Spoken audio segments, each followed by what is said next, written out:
What's up guys, it's me, Daniel, back with another video. Today I'm finally reviewing Paper Mario the Origami King. I've been planning to review this game for months now. I just haven't gotten around to it because it took me a long time to complete the game. It's not because the game is hard or anything like that. It's a very easy game to play. It's just there's not really enough here to engage me into playing it all at once.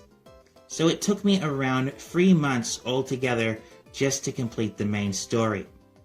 After the first few weeks of playing, I just hooked off the game for a while because I was so sick and tired of it.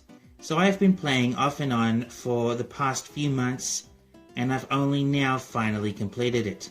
The main problem with the game is there's not really that much to do, and there's not really enough here to engage the player. If they had more interesting levels, the game would definitely leave a good impression on me. I've always wondered what it would be like if New Donk City was made out of paper, or perhaps the Hat Kingdom, or the Food Kingdom. This isn't really a far-fetched idea.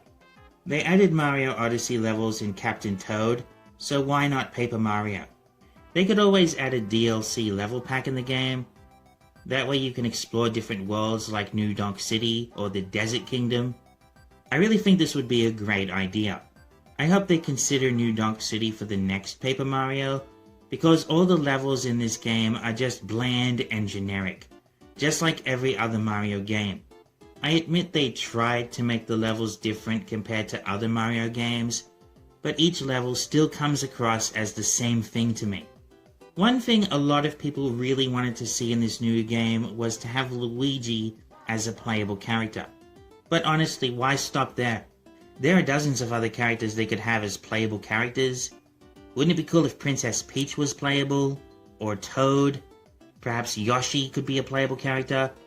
They could even have Daisy and Rosalina? Or perhaps Wario and Waluigi? Some of these characters have never even been in a Paper Mario game before. Even if you don't want these characters to be playable, you could at least include them in the story somehow. At least the game tries to spice things up a bit by adding a new antagonist.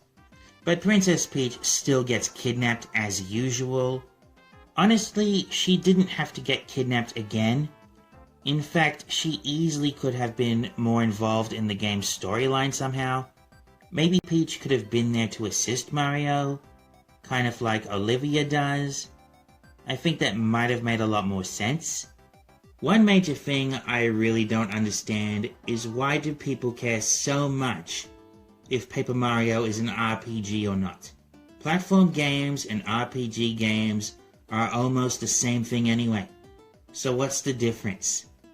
Besides, the people that really want Paper Mario to be strictly an RPG are also the same people that complain about being forced to fight Goombas without any way of avoiding them. Wouldn't it be easier to just jump on the Goombas, like in other Mario games, rather than being forced against your will to fight them? I really just don't understand what people are complaining about. As for my opinion on which is the best Paper Mario game, I really can't answer that question. Because the only other Paper Mario game I've ever played is Sticker Star, and I'm not a big fan of Sticker Star. If you're a fan of the other Paper Mario games, then this is definitely worth the purchase. The game might not be as good as the Thousand Year Door, but the graphics are definitely a huge improvement. You might not agree that graphics are important, but they're definitely important to some people. The game really does give you the illusion that everything is made out of paper, and that's really saying something. I still would have preferred a sequel to Mario Odyssey rather than another Paper Mario game. 2020 has been a pretty bad year for Nintendo when it comes to new Mario releases. We haven't had a really good game since Super Mario Odyssey, and that game was way back in 2017, so that's 4 years ago. Since then, the only Mario games we get are either ports of old releases or spin-off games like Mario Tennis. I just really wish Nintendo decided to release something better than just another Paper Mario game. I really don't care what they decide to release. As long as we get another Mario platformer soon, I really couldn't care less. Anyway, I definitely give this game a 7 out of 10. I honestly couldn't give it a higher score because I just didn't have that much fun playing it. Your opinion might be a little different from mine, but personally I would definitely prefer a 3D Mario game over a Paper Mario game any day.